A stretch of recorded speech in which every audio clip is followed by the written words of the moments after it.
अस्सलाम वालेकुम। ये है वो कब्रिस्तान जो इंडिकेट किया हुआ है कि यहाँ पे ना बहत्तर साहबा की कब्रें हैं। तो ये वो ग़ज़वा उहद हुआ था, उस चक्कर में उन्होंने वो एक यादगार नहीं, आप अगर गौर से देखें इसमें पत्थर रखे हुए हैं कुछ कुछ जगह पे पत्थर, ये देखें पत्थर का निशान नज़र आ रहा है आपको। ये इंडिकेट करता है कि यहाँ पे साहबा की डेफिनेट कोई कब्र उनको मिली हो। इस तरह ये पत्थर है, तो जहाँ जहाँ उनको निशानी मिली तो उन्होंने उसको जगह को महफूज कर लिया।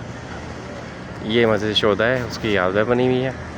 और वो सामने ओहद का पहाड़ है जिस पे लोग जाके विज़िट करते हैं। ये ओहद का पहाड़, ये मैदान जंग, इसको आप एक जहन में कर तस्वर बनाएं।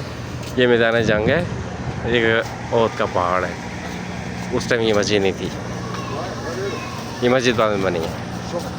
अब वो जो वाक़या हुआ है उस वाक़े की निस्बत से इधर वो कब्रिस्तान बना है जहाँ पे साहबा शहीद हुए और मस्जिद तामीर हुई। अब ये ज़ियारत के तौर पे लोग यहाँ पे आते हैं।